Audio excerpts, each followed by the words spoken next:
રાજસ્થાનને અડીને આવેલા બનાસકાંઠા જિલ્લામાં હાલ વાહન લે વેચનો ધંધો ધમધમી રહ્યો છે।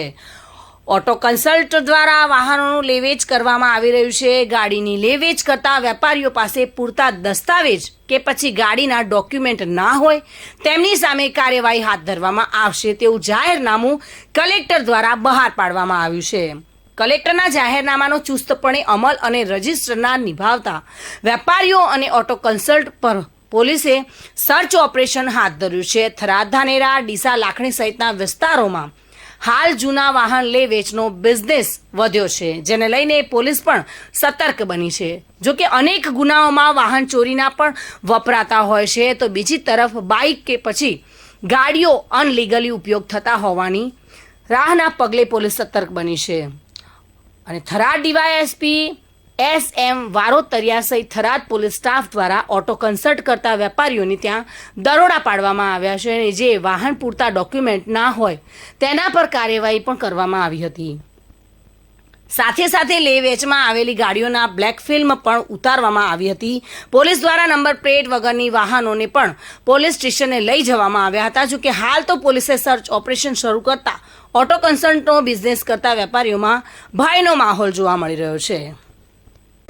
આજે અમે ગઈકાલે તમામ ઓટો કન્સલ્ટન્ટવાળા જે વેપારીઓ છે, વાહનોની જે લેવેચ કરે છે, એ વેપારીઓને અમે ગઈકાલે સૂચના આપી દીધી કે નામદાર કલેક્ટર સાહેબ, જે બનાસકાંઠાના કલેક્ટર સાહેબ, એનું જાહેરનામું છે કે જે વાહનો તમે વેચવા માટે તમારી પાસે આવે અને જે તમે જેને વેચો છો એની તમારે પૂરેપૂરી ડિટેલ્સ રાખવી, જેમ કે RC બુક છે, વીમો છે, પોલિસી છે, ઇવન જે માણસ વેચવા આવે તેની એનું ઓથોરિટી લેટર કે ભાઈ હું મારું વાહન વેચવા માગું છું, આ બધું રાખવું।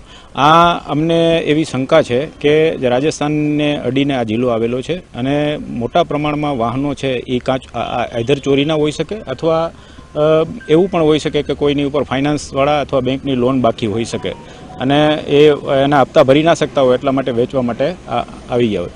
અમે અત્યાર સુધી આ ઓપરેશન અમારું આ જે ડ્રાઈવ છે એ ડ્રાઈવ આજ મોડી રાત સુધી ચાલુ રહેશે અને અમારી ડ્રાઈવ છે એ સતત ચાલુ રહેશે જ્યાં સુધી બધું સંપૂર્ણ અમને જ્યાં સુધી ખાતરી નહીં થાય કે ભાઈ આ વાહન લેવેચનો ધંધો છે એ રેગ્યુલર ચાલે છે, મતલબ વ્યવસ્થિત ચાલે છે અને જાહેરનામાનું પાલન થઈને ચાલે છે, ત્યાં સુધી આ ડ્રાઈવ સતત ચાલુ રાખશું।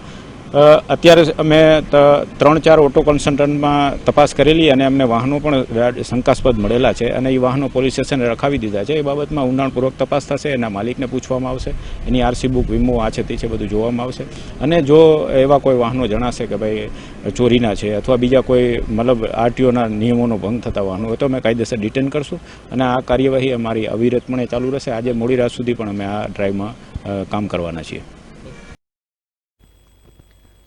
તો થરાદ ખાતે આવેલી ઓટો કન્સલ્ટના ત્યાં પોલીસ દ્વારા સર્ચ ઓપરેશન શરૂ કરવામાં આવ્યું છે। અદ્રશ્ય છે થરાદમાં આવેલી ગાડીના લે વેચ કરતા વેપારીઓના વાડાઓના, જ્યાં પોલીસ દ્વારા વેચાણ અર્થે આવેલી ગાડીઓના રજિસ્ટ્રેશન અને વાહનોનું ડોક્યુમેન્ટનું ચેકિંગ હાથ ધરવામાં આવ્યું।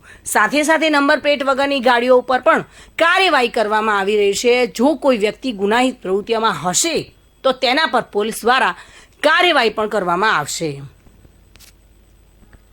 મહેન્દ્ર ઓઝા સાથે bureau report, today Gujarati news.